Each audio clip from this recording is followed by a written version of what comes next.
Have you ever looked into a mirror and felt as though the reflection was a stranger? Someone you don't fully understand? Or maybe even someone you're afraid to confront? That unsettling feeling, that sense of disconnect, isn't just a passing thought. It's a glimpse into the parts of yourself you've hidden away, the pieces that don't fit the image you've crafted for the world.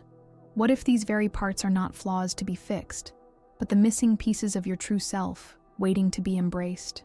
We all carry a shadow within us, an unseen force made up of the traits, emotions, and desires we've disowned over time. These hidden elements don't disappear simply because we ignore them. Instead, they seep into our lives, shaping our choices and reactions in ways we don't always realize. Carl Jung, who first described the concept of the shadow self, believed that by confronting these buried parts of our psyche, we could unlock our deepest potential. In this video, we'll explore the transformative process of shadow integration. Together, we'll uncover why these hidden aspects exist, how they influence us, and what steps we can take to not just understand, but embrace them. This isn't about perfection. It's about finding balance and inner peace by reclaiming every part of who you are. We all have a part of ourselves we'd rather not see, the side we keep hidden from others, and sometimes even from ourselves. This is what Carl Jung called the shadow self, the collection of traits, emotions, and desires we reject, because they don't fit the image we want to project. But the shadow doesn't simply vanish when ignored. Instead, it lingers in the background, subtly influencing our behavior, decisions, and relationships. Jung described the shadow as the thing a person has no wish to be, yet he believed it holds the key to our greatest potential if we're willing to face it. You've probably experienced glimpses of your shadow in everyday life. Think about that spark of jealousy when a friend achieves something you've been working toward, or the resentment that bubbles up when you bite your tongue during an argument to avoid conflict. These moments reveal what's hidden beneath the surface, parts of yourself you'd rather not acknowledge. They're not just passing emotions, but indicators of deeper truths about who you are. To understand this better, imagine carrying a suitcase everywhere you go. As a child, you started packing it with the parts of yourself that others criticized or disapproved of.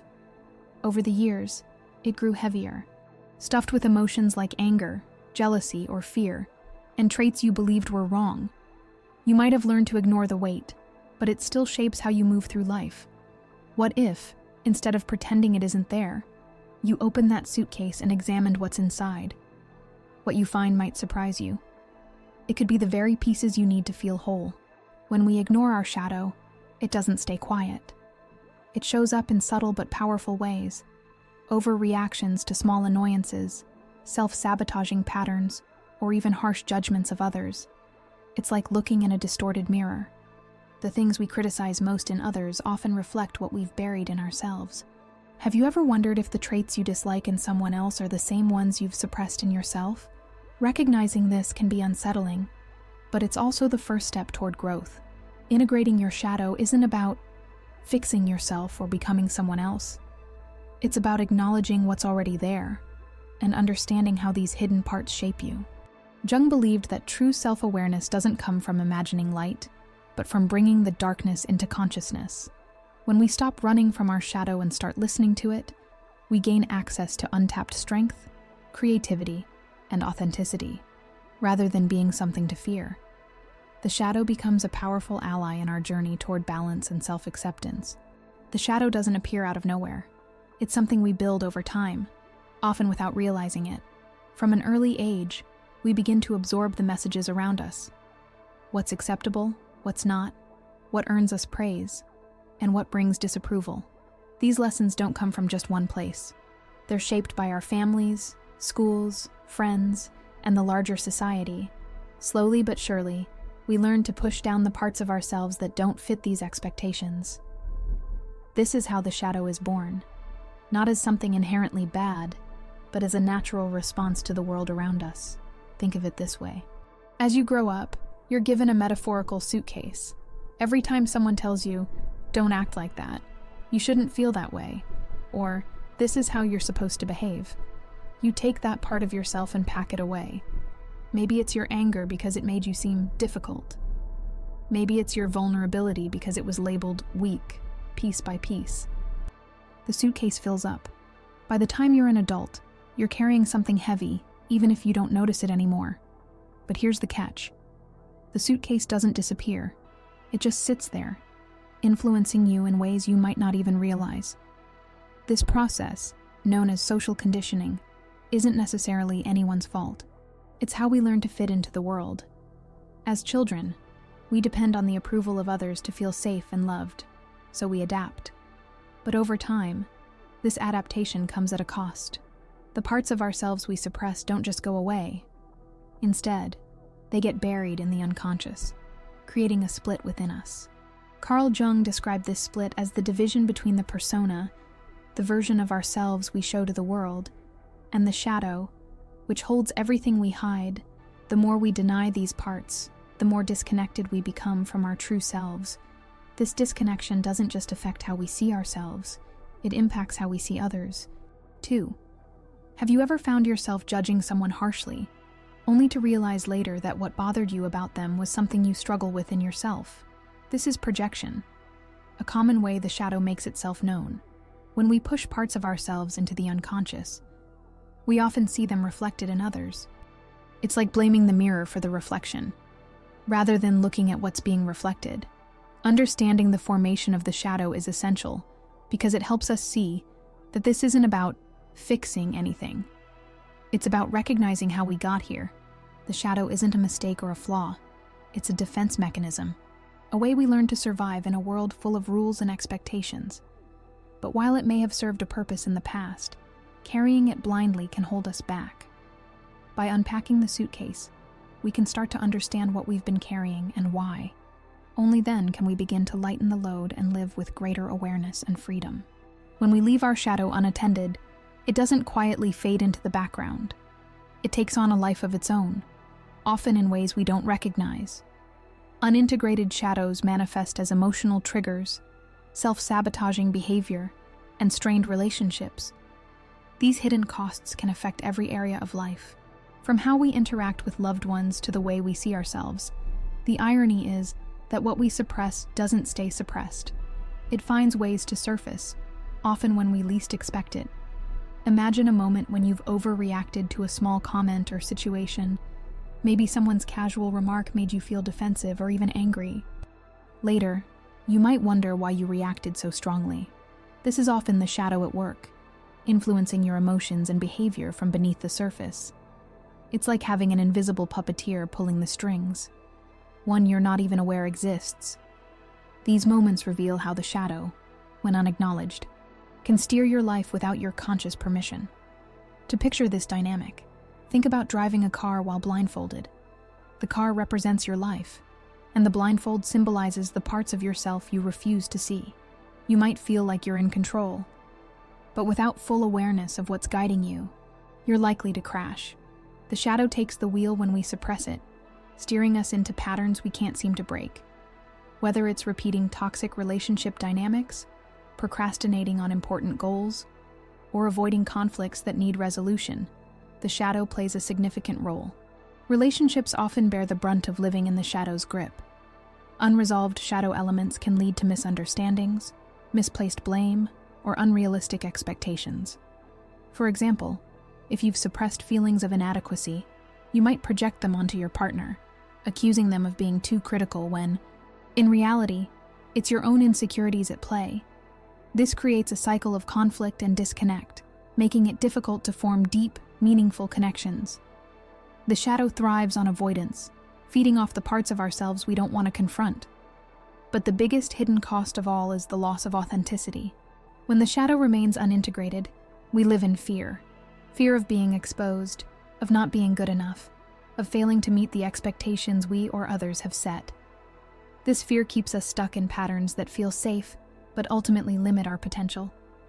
The good news is that these patterns aren't permanent. By turning toward the shadow, we can begin to reclaim control and move from a life of reaction to one of intention. When it comes to the shadow self, our instinct is often to suppress it. After all, it represents the parts of us we've been taught to avoid. The anger, jealousy, fear, or vulnerability that feel too uncomfortable to face. But suppression doesn't make these traits disappear. Instead, it amplifies their power, giving them more influence over our lives. Integration, on the other hand, allows us to transform the shadow into a source of strength, creativity, and authenticity. It's not about fixing ourselves, but about becoming whole. Think about unresolved anger. When suppressed, it festers and leaks out in passive-aggressive comments, explosive outbursts, or deep resentment. But when acknowledged and understood, that same anger can become assertiveness, a tool to set boundaries and protect what matters most. Similarly, vulnerability, often labeled as weakness, can be a gateway to connection and empathy when embraced. Suppression turns these traits into barriers. Integration transforms them into bridges. Jung famously said, "One does not become enlightened by imagining figures of light, but by making the darkness conscious." What he meant is that self-awareness doesn't come from ignoring our flaws or striving for perfection. It comes from shining a light on the parts of ourselves we've avoided, understanding their roots, and finding ways to use them constructively. Suppression traps us in a cycle of avoidance, while integration opens the door to growth and self-discovery. When we suppress our shadow, we often live in a constant state of tension. It's like trying to hold a beach ball underwater. It takes effort, and sooner or later, it bursts to the surface, often in ways we can't control. Integration is different. It's about letting that beach ball float freely, acknowledging its presence, and understanding its role. This doesn't mean giving in to every shadow impulse, but rather recognizing them for what they are, parts of us that have been misunderstood and need attention. The beauty of integration is that it's a liberating process. It allows us to see ourselves fully, without the shame or fear that comes with suppression, instead of being controlled by hidden forces. We can channel their energy in ways that align with our values and goals. The shadow isn't something to conquer. It's something to listen to and learn from. When we integrate it, we gain access to parts of ourselves we never knew could bring strength, creativity, and balance to our lives. The first step toward shadow integration is awareness. You can't work with what you refuse to see. Recognizing your shadow means identifying the traits, emotions, and desires you've suppressed or denied. It's about becoming conscious of what's been hidden in the background of your life and how it's influenced your decisions, behaviors, and relationships. This process isn't always comfortable, but it's an essential starting point for growth. One way to begin is by observing your emotional reactions. Think about the last time someone irritated you. Was it their arrogance, their laziness, or maybe their need for attention? These triggers often reveal more about us than we realize. For instance, if arrogance bothers you, it might reflect a part of yourself that struggles with confidence. If neediness frustrates you, it could point to your own fear of dependence. Triggers are like breadcrumbs leading you to the parts of yourself you've disowned. Another helpful tool is journaling. Start by asking yourself questions like, what traits in others irritate me the most? What do I criticize or avoid in myself? What aspects of my personality do I hide from others? Writing down your thoughts can help you see patterns and identify the recurring themes in your shadow. It's like shining a flashlight in a dark room. The more you illuminate, the less there is to fear. Recognizing your shadow doesn't mean labeling it as bad. It's easy to feel guilt or shame when you uncover traits you've hidden, but those emotions only deepen the divide between you and your shadow. Instead, try to approach this process with curiosity. Think of your shadow as a part of you that's been misunderstood, like a friend who's been waiting for you to listen. The goal isn't to judge or reject what you find, but to understand why it's there.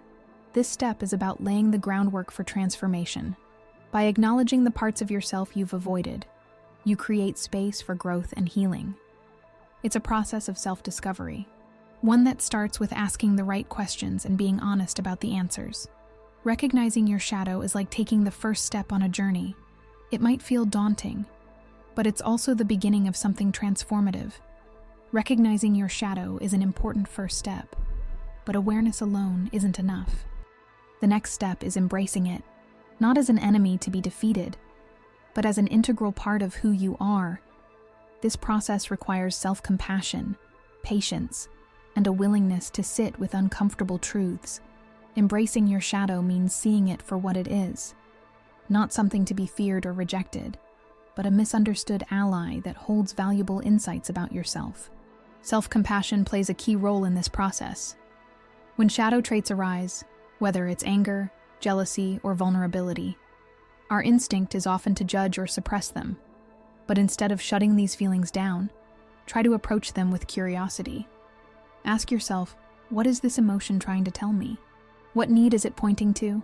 For example, jealousy might reveal a longing for recognition, while anger could highlight a boundary that needs to be set. Emotions don't appear out of nowhere.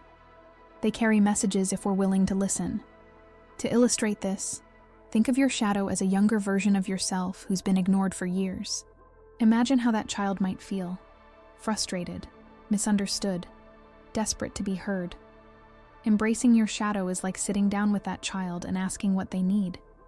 It's about creating a space where these hidden parts of yourself can speak without fear of judgment. This doesn't mean giving in to every impulse, but it does mean giving those impulses a voice. Psychologist Kristen Neff emphasizes that self-compassion fosters resilience, helping us face uncomfortable truths with greater ease. When you practice self-compassion, you remind yourself that everyone has a shadow. It's not a flaw unique to you. It's part of being human. This perspective can help dissolve the shame and guilt that often accompany shadow work, allowing you to approach it with a sense of acceptance rather than resistance. Embracing your shadow is not about glorifying it or letting it take over. It's about acknowledging its presence and integrating its energy in ways that serve you. By doing so, you begin to break free from the patterns it creates when left unchecked. This step sets the stage for transformation, turning the shadow's raw energy into a source of strength, creativity, and authenticity. When you stop running from your shadow and start listening to it, you unlock a deeper connection to yourself and a clearer path forward. Integration is where shadow work truly comes to life. After recognizing and embracing your shadow, the next step is weaving it into your conscious identity. This doesn't mean letting the shadow take over. It means transforming its energy into something constructive and authentic. It's about taking the insights you've gained and using them to live in alignment with who you truly are, rather than who you think you should be. To understand integration, think of a puzzle with missing pieces. The shadow represents the fragments you've kept hidden. By reclaiming those pieces and fitting them back into the bigger picture, you begin to see yourself as whole. For instance, someone who struggles with people-pleasing might discover their hidden fear of rejection. Once they integrate that fear, they can start setting boundaries, not out of anger, but from a place of self-respect. Integration isn't about eliminating the shadow. It's about using its lessons to create balance. This process often requires deliberate practice. Let's say you've identified a tendency to suppress anger. Integration might look like expressing that anger in healthy ways, speaking up when you feel disrespected or channeling it into creative outlets like art or writing. Over time, what once felt like a source of shame becomes a tool for growth. The shadow stops being a force that works against you and becomes one that works with you. Transformation through integration can also be seen in how you relate to others. When you stop projecting your shadow onto people around you, your relationships improve. Instead of blaming others for qualities you dislike, you start to recognize those qualities in yourself and address them directly. This shift not only deepens your self-awareness, but also fosters empathy and understanding in your interactions with others. Ultimately, integration is about living authentically. It's about breaking free from patterns of avoidance and embracing the fullness of who you are. When you integrate your shadow, you no longer feel the need to hide or pretend. Instead, you can navigate life with clarity and confidence, knowing that every part of you, light and dark, has a place in the story you're creating. This is the essence of transformation, not changing who you are, but reclaiming everything you've always been. When you integrate your shadow, you unlock gifts that are often hidden beneath the discomfort of self-discovery. These gifts go beyond individual traits or insights. They bring a sense of wholeness and inner peace that transforms how you live, work, and connect with others. Integration isn't about perfection. It's about balance. It's about accepting yourself completely, light and dark, and finding harmony within that acceptance. One of the most significant gifts of integration is emotional balance. When you stop fighting or suppressing parts of yourself, You free up energy that was once spent on avoidance. Instead of being triggered by emotions like anger or jealousy, you begin to understand their purpose and manage them with clarity. For instance, anger no longer explodes uncontrollably but becomes a sign that a boundary has been crossed. Emotions transform from something that controls you to tools that guide you. Self-awareness is another profound benefit. Integration helps you see yourself clearly, without the distortions created by suppression or denial. You start to recognize how your shadow has influenced your behavior, relationships, and choices. This awareness isn't always easy. It can be humbling to face the parts of yourself you've avoided, but it's incredibly liberating. As Carl Jung described it, individuation, the process of becoming whole, is about uniting your conscious and unconscious selves to create harmony. This harmony also extends to your relationships. When you're at peace with yourself, it changes how you interact with others. You become less defensive, less judgmental, and more empathetic. You stop projecting your insecurities onto the people around you and instead approach them with understanding. Imagine a relationship where you no longer feel the need to hide your flaws or fear rejection because you've already accepted yourself. That kind of authenticity strengthens bonds and fosters genuine connection. Perhaps the most transformative gift of shadow integration is the freedom to live authentically. By embracing all parts of yourself, you stop being confined by societal expectations or self-imposed limitations. You're no longer performing a role or trying to fit a mold. You're simply being you. This authenticity allows you to pursue what truly matters. Without the fear of judgment or failure, it's like tuning an instrument. When all the strings are in harmony, you create a melody that's uniquely your own. Integration doesn't mean you'll never face challenges again. Life will still bring its ups and downs, but the difference is in how you respond. With a fully integrated self, you approach difficulties with resilience and self-compassion, knowing that every part of you has a role to play. In embracing your shadow, you discover that wholeness and peace aren't about eliminating darkness. They're about finding balance and creating a life that feels honest, meaningful, and truly yours. Shadow integration isn't about becoming someone new. It's about embracing who you already are. The journey is less about perfection and more about wholeness. Learning to live in harmony with every part of yourself, even the parts you once feared or rejected. When you stop running from your shadow, you discover that it isn't your enemy. Instead, it's a part of your story, waiting to be understood. This process begins with recognition, shining a light on what has been hidden. From there, it requires compassion, the ability to see your shadow not as a flaw, but as a misunderstood part of yourself. Finally, integration allows you to transform that understanding into action, using the energy of your shadow to bring balance, creativity, and authenticity into your life. It's not about fixing what's broken, but reclaiming what's been lost. When you embrace your shadow, you begin to see life differently. Challenges feel less overwhelming because you're no longer at war with yourself. Relationships become richer and more authentic because you approach them without judgment or fear. And most importantly, you develop a deep sense of inner peace, the kind that comes from knowing you're no longer hiding from who you are. Jung called this state individuation, the process of uniting the conscious and unconscious to become a fully integrated self. It's like tuning an instrument. When every string, no matter how flawed or imperfect, is in harmony, the result is a melody that's uniquely yours. This isn't a destination, but a practice. A lifelong commitment to living authentically and embracing the complexity of being human. If you've come this far, it means you're ready to look deeper, to explore the parts of yourself that others might avoid. That takes courage, and it's a sign of the strength you already have. Remember, your shadow isn't something to fear. It's a doorway to the peace and wholeness you've been searching for.